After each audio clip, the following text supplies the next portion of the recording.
The third part of the essay brings about the idea that as a teasing complexity superimposed upon these general patterns. So we've already seen the general patterns of modernist drama as set up by writers like Ibsen and Strindberg, right? But modernism, for the first time in the history of drama, it raises the issue of meta theater. Now, we have already discussed meta theater when we studied the key terms at the beginning of the semester. And basically, meta theater brings focus onto the performative aspect of drama, right?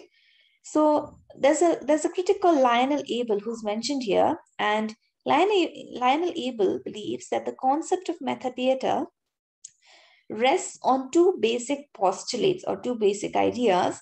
And what are these postulates? The first one is that the world is a stage, and the second one is that life is a dream. Okay, so meta theater is bases all its ideas on these two basic postulates. Okay. Now, when we look at these two postulates, they seem quite modern when we read them, but in actuality, these two notions originated long before the 19th century. Okay, neither of these two notions came up in the 19th century, because Life is a Dream is a literal translation of the title of a play by Calderon, La Vida es Sueño. Okay. And the world's a stage. We might think that, Shakespeare is the name that comes to our mind when we hear all world's a stage and all men are mere actors, right?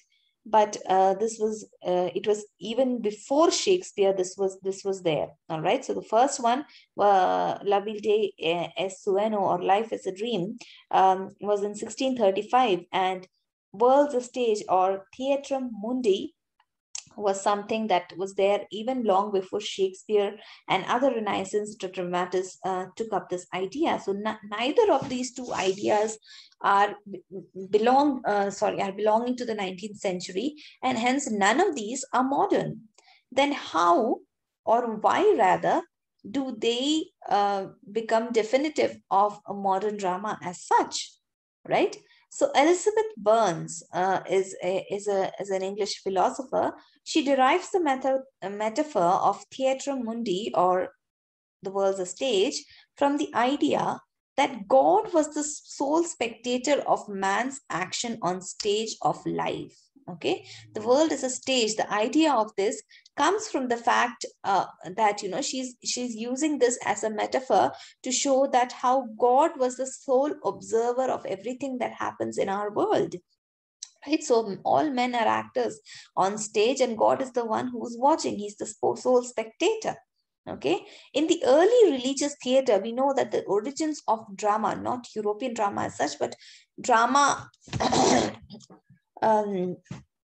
can be found in the miracle and morality plays, right? You've studied all this in your history of English literature. So there, in miracle and morality plays, what was depicted? It was the life events from the Bible and the lives of saints, right? So in the secular theater, man became the spectator of man. That means until then, that means when drama began, it began by showing us how God meant the world to be, or how, great or good men should live, saints, and, all these miracle workers. That is what we saw in drama in the beginning.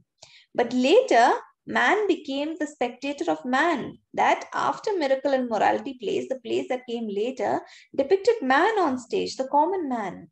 Okay, so from God becoming the spectator, now man has become the spectator of man. Okay, so first there was God was the spectator, man was the player. Second, when miracle and morality plays came, man is the spectator, but God is on stage, right? How godly things happen is what is shown on stage. But in the third stage, man is the spectator of man. Okay, so even though you might not really identify with the characters that are there on the stage, or your life might be completely different from what you're seeing on the stage, but yet you can find some sort of similarity, some sort of identification with the actors who are on the stage, right? So modernism responds to these two Renaissance concepts. These two Renaissance concepts means the world is a stage and life is a dream, was to exalt them above the ethical plane. Okay, so they lived in the ethical plane. In Renaissance era, everything was based, ethical models were what, drama was based upon. Okay, so from the ethical stage, everything was shifted to the realm of aesthetics. All right, so what the authors are trying to say here is that from the post-medieval ethics stage, a sphere in which disquisitions on transitories of life and shallowness of human endeavor held pride of place. That was what was important then. Men and women seen as mere actors, making their exits and entrances on the stage of life, as Shakespeare said it in As You Like It, and how life is full of sound and fury, signifying nothing, which is a line from Macbeth. Okay, so from how life is meaningless, everything was transferred to the realm of aesthetics. Okay, and in this realm of aesthetics, the real was there, but the illusionary or the unreal was placed right next to the real. That means on stage you see the real thing, but the unreal one or the illusion is placed right next to it. Okay, or in other words, the mask set beside the face. That means the real face is there, but the mask that is being used is also there. Okay, we saw in Hamlet machine what was happening. The one character is playing the role, right? He comes as Hamlet, he comes as Ophelia, and his mask is taken off and he becomes the actor himself, right? So the mask is set beside the face, the stage opposed to the auditorium, where above all smile was juxtaposed with the tear. Okay, so this is what is characteristically modern. It is a characteristically modernist phenomena. And what is the best word to term this modern phenomena? Tragic comedy. The grimace. Grimace means, a sad smile of tragic comedy.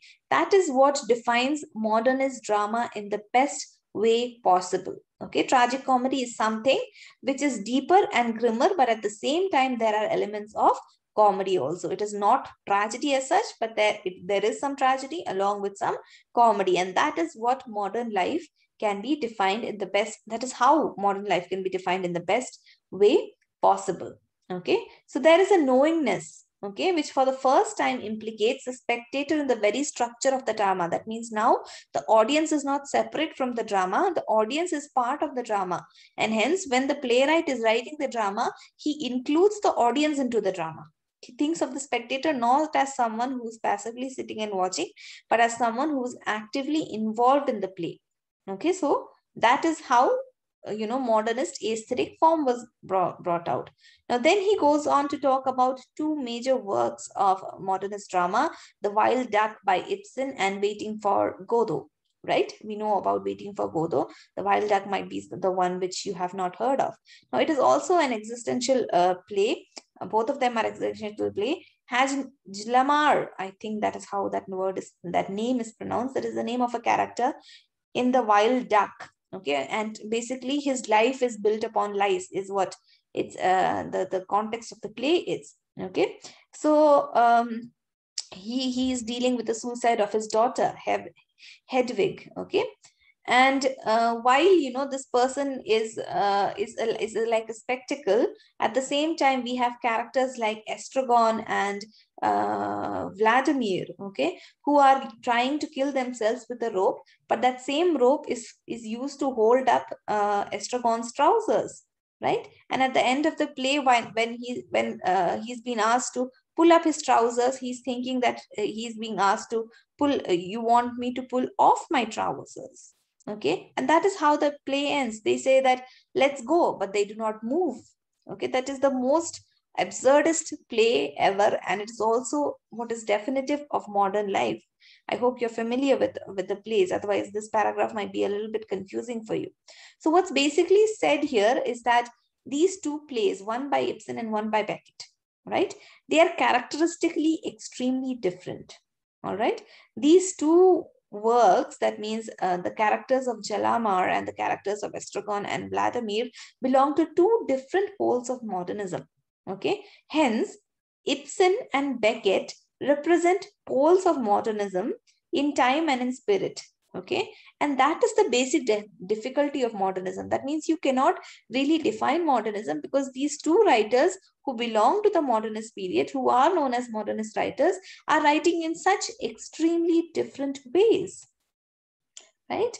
So how to define an aesthetic which needs to embrace two such disparate figures, two giants? They are not even small that you can ignore them. They are both giant and in very different ways. They are that is not modern dramaturgy, it is modern dramaturgy. Okay, sorry for the error.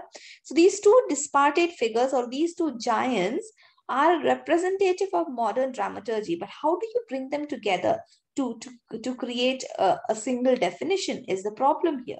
Okay, in this world of theater, the issues are even more complex than in the sister genres of novel, the lyric, or poetry. In poetry, in novel, you're studying modern European fiction also. So you know that there also issues exist of how to define it, but it is not as problematic as it is in drama. Okay, so it's much more clearly defined in fiction or in novels and in poetry. But in drama, it is quite difficult.